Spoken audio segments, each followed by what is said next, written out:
आज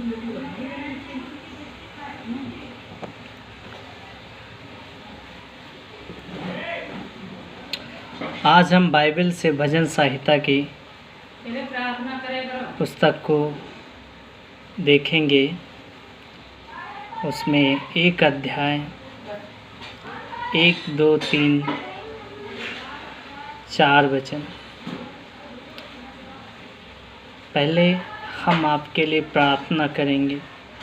सर्वशक्तिमान प्रभु यीशु मसीह, हम आपका हृदय से धन्यवाद देते हैं। प्रभु जी, प्रार्थना करते हैं जो लोग हमारे वीडियो को देख रहे हैं, परमेश्वर पिता, उनके बच्चों, उनके परिवार पर बहुतायत की आशीष हो। परमेश्वर पिता, उनके घर में सुख शांति आए, उनके घर की गरीबी दूर हो प्रभु यीशु मसीह के नाम से। और परमेश्वर पिता, उनके घर के लड़ाई झगड़ा दूर हों। और यीशु मसीह, जो वीडियो हमारे देखेंगे, जो परमेश्वर के लोग जो प्रभु को भी नहीं जानते, वो लोग भी उद्धार पाएँ, मुक्ति पाएँ, शांति पाएँ, पापों से क्षमा पाएँ, छुटकारा पाएँ। यीशु मसीह, हमारी यही प्रार्थना है। ये छोटी सी प्रार्थना हमारे उद्धारकर्ता यीशु मसीह के नाम से मानते हैं, आमीन। तो दोस्तों, परमेश्वर के वचन से देखेंगे भजन संहिता 1 अध्याय 1 वचन। क्या ही धन्य है वो जो पुरुष दुष्टों की युक्ति पर नहीं चलता, ना पापियों के मार्ग में खड़ा होता और ना ठट्ठा करने वालों की मंडली में बैठता है।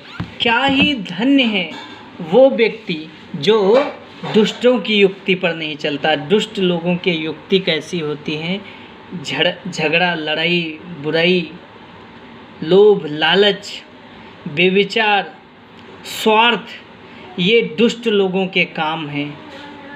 एक दूसरे का नुकसान पहुंचाना, ये दुष्टों के काम हैं। और परमेश्वर हमसे कहता, जो सृष्टि का मालिक है, जो इस जगत का रचयिता है, वो पवित्र परमेश्वर हमसे कहता है कि हमें क्या करना है?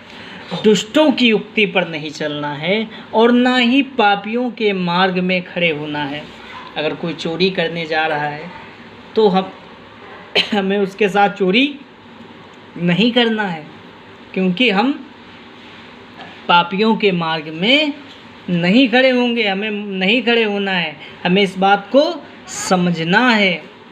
तो यही बात परमेश्वर का वचन हमसे क्या है? बता रहा है, हमें सिखा रहा है परमेश्वर का वचन कि हमें दुष्टों की युक्ति पर नहीं चलना है और ना ही पापियों के मार्ग में खड़े होना है और ना ठट्ठा करने वालों की मंडली में बैठना है।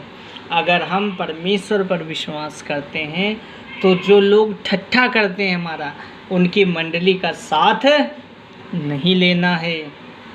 परंतु कहाँ बैठना है, क्या करना है, ये परमेश्वर का वचन 2 वचन में हमें सिखाता है। भजन संहिता 1 का 2 में, परंतु वह तो यहोवा की व्यवस्था से प्रसन्न रहता है और उसकी व्यवस्था पर रात दिन ध्यान दिए रहता है। रात दिन, किसी टाइम, एनी टाइम, रात दिन वो परमेश्वर की व्यवस्था पर क्या?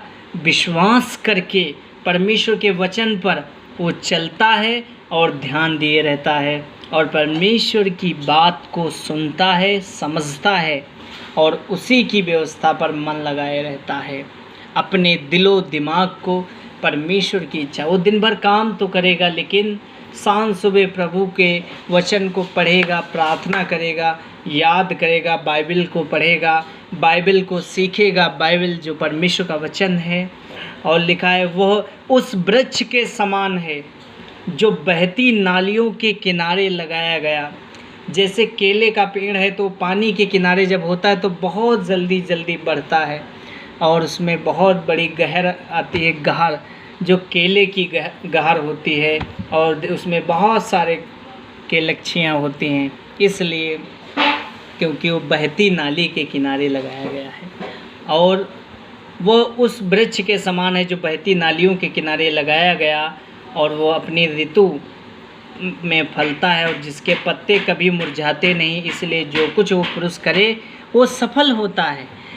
वो पुरुष जब वो बहती नाली के किनारे लगा है, जो परमेश्वर के वचन पर विश्वास करता है, समझता है, सुनता है, पढ़ता है, परमेश्वर की इच्छा के अनुसार चलता है, वो व्यक्ति परमेश्वर में आगे बढ़ता है, फलता फूलता है और वो 100-200 गुना फल भी लाता है। वो लोगों को सही मार्ग भी बताता है, लोगों को सही दिशा की जो है उनको टारगेट दिखाता है कि आपको क्या करना है क्या नहीं।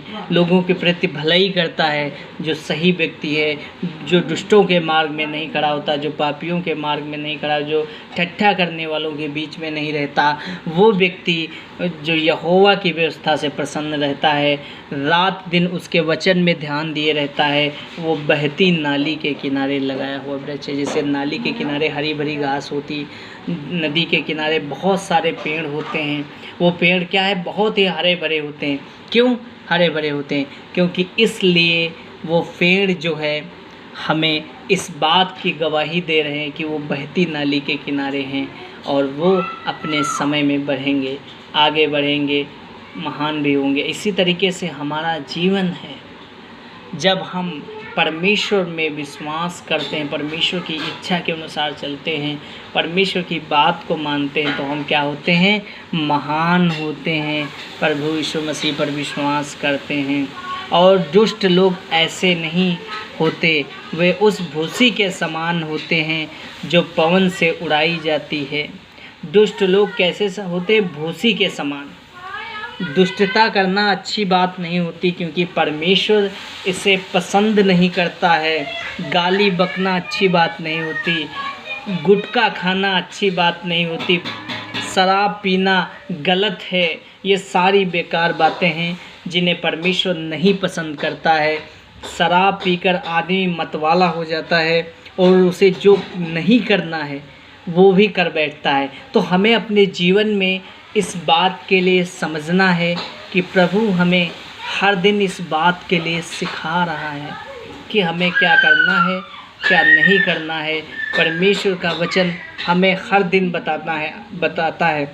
अगर हम परमेश्वर की इच्छा के अनुसार काम करेंगे तभी परमेश्वर हमें जो है आगे बढ़ाएगा। परमेश्वर हमारी चिंता करता है, हमें संभालता है। हर पल हमारा जो है वो चाहता है कि जीवन नया बने, प्रभु के अनुसार दीन और नम्र हो, हमारे अंदर प्रभु की शांति हो, हमारे अंदर छुटकारा हो, हमारे अंदर प्रभु का प्रेम हो। यीशु मसीह पर हमें विश्वास करने की ज़रूरत है। और वो जीवित परमेश्वर, वो हमारी चिंता करता है, वो हमसे प्यार करता है, वो हमारा उद्धार करता है, वो हमारा स्वामी है। वो सर्वज्ञानी, सर्वव्यापी, सर्वश्रेष्ठ, सर्व सामर्थी परमेश्वर अनादि अनंत काल का प्रभु है और वो हमारी चिंता करता है। उसने वायदा किया है, मैं सदैव तुम्हारे साथ हूँ। आप संकट में हो, दुख में हो, तकलीफ़ में हो, आपके बच्चों के पास भोजन ना हो, खाना ना हो, परमेश्वर है जो आपकी चिंता करता है। वो समय पर आपकी सारी ज़रूरतें पूरा करेगा। आपको विश्वास करने की ज़रूरत है, उससे प्रार्थना करने की ज़रूरत है, परमेश्वर की इच्छा के अनुसार चलने की ज़रूरत है। हमें विश्वास के द्वारा उद्धार मिलता है। विश्वास के द्वारा हम किसी भी चीज़ को प्राप्त कर सकते हैं। अगर हम प्राप्त करना चाहें तो मेरा कहना यही है, हमें परमेश्वर के वचन पर विश्वास करना है और परमेश्वर की उपासना करता अपने जीवन से करना है। डरते कांपते हुए प्रभु का धन्यवाद करना है, प्रभु की महिमा करना है।